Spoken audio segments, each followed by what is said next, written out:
Bonjour à tous. Dans ce petit extrait, on vous parle des trois signes annonciateurs de la venue de ce mystérieux grand monarque et surtout de la fin de notre monde. Bon, on parle de la région de Cham. La région de Cham, c'est une région qui englobe la Syrie, une partie de l'Irak, le Liban, Israël. C'est cette région de Cham.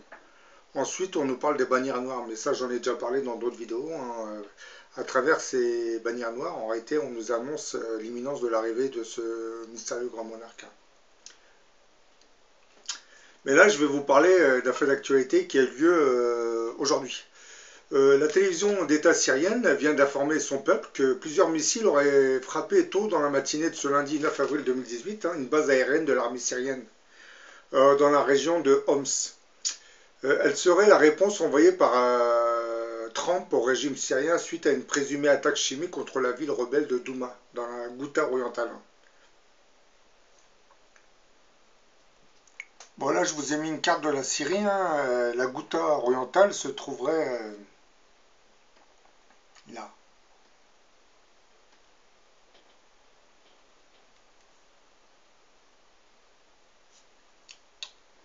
Et l'attaque aurait eu lieu là, base du régime T4, vous voyez, c'est cette région. L'attaque chimique aurait eu lieu dans cette région, mais bon, ça, on n'a pas vraiment de preuves. C'est ce que les médias nous disent.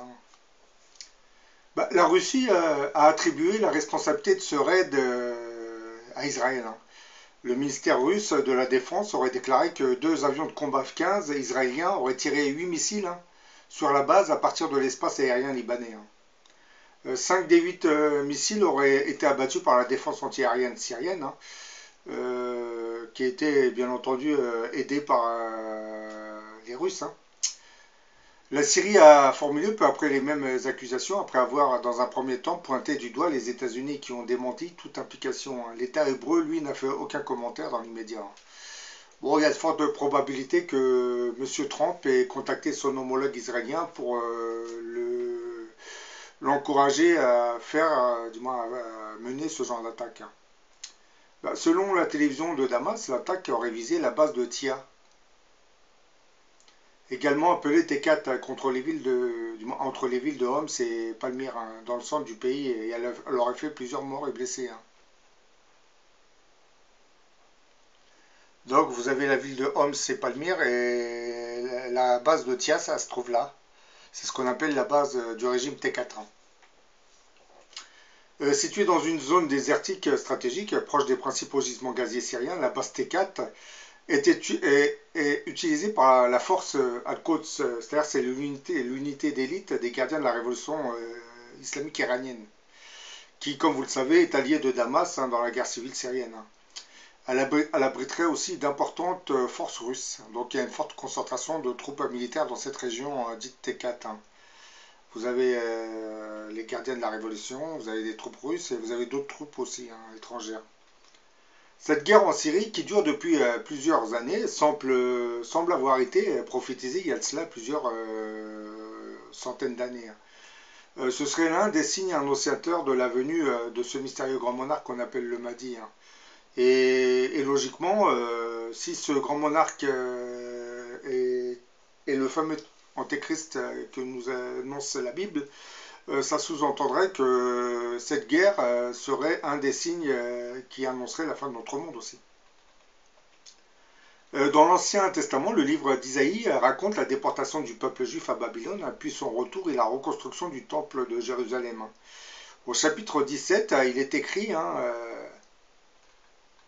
je vous cite les quelques versets, sentence sur Damas, Damas ne sera plus une ville, ce ne sera plus qu'un monceau de ruines. Les villes d'Aroer seront abandonnées, elles seront livrées aux troupeaux, les bêtes s'y coucheront, et il n'y aura plus personne pour les troubler. C'en sera fait de la forteresse d'Éphraïm et du royaume de Damas et du reste d'Aram. Il en sera comme de la gloire des Israélites. Déclaration de notre Seigneur Yahvé des armées. L'heure ne viendra pas avant que le temps ne soit contracté. Cette prophétie biblique qui parle de Damas, c'est-à-dire de la Syrie, semble rejoindre celle des musulmans qui, eux, à travers les hadiths, évoqueraient la région du Cham. Les événements tragiques qui s'y dérouleraient seront parmi les signes annonciateurs de la venue du Mahdi. Et comme je viens de le dire, surtout de la fin de notre monde. Bon, dans l'islam, la Syrie est appelée Cham.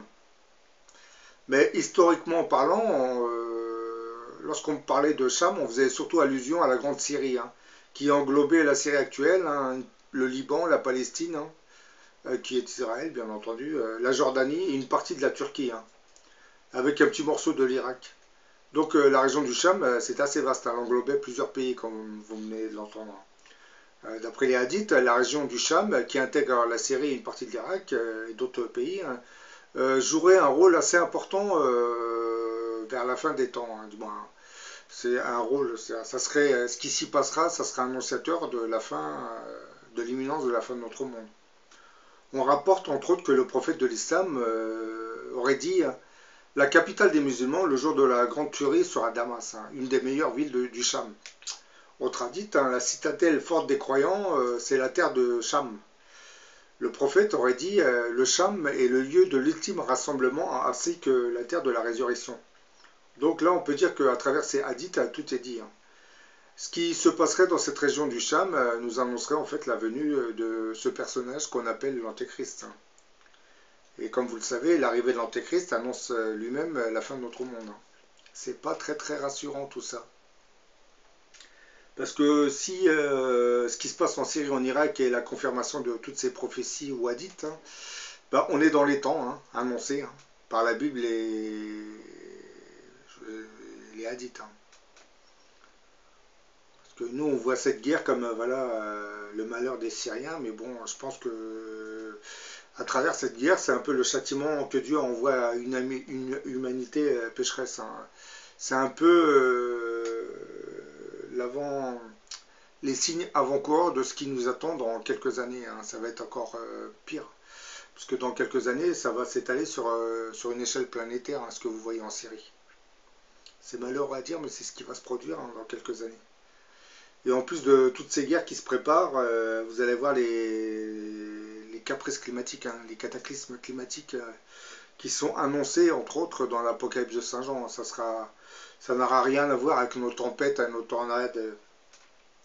Ça sera vraiment des destructions telles que Sodome et Gomorrhe l'avaient connu en leur temps. Avec des pluies de météorites qui vont s'abattre sur plusieurs villes. Puis la fameuse journée, les 3 jours de ténèbres. On parle souvent du soleil qui se lèvera, qui va apparaître vers d'autres régions. Ça annoncerait probablement le renversement des pôles de la planète aussi. Ça s'est déjà produit il y a de ça plusieurs milliers d'années avec le cataclysme qui avait détruit l'Atlantide. Les pôles de la planète se sont déplacés. Ce qui vous explique pourquoi certaines régions qui étaient sous la glace se sont retrouvées libres de glace.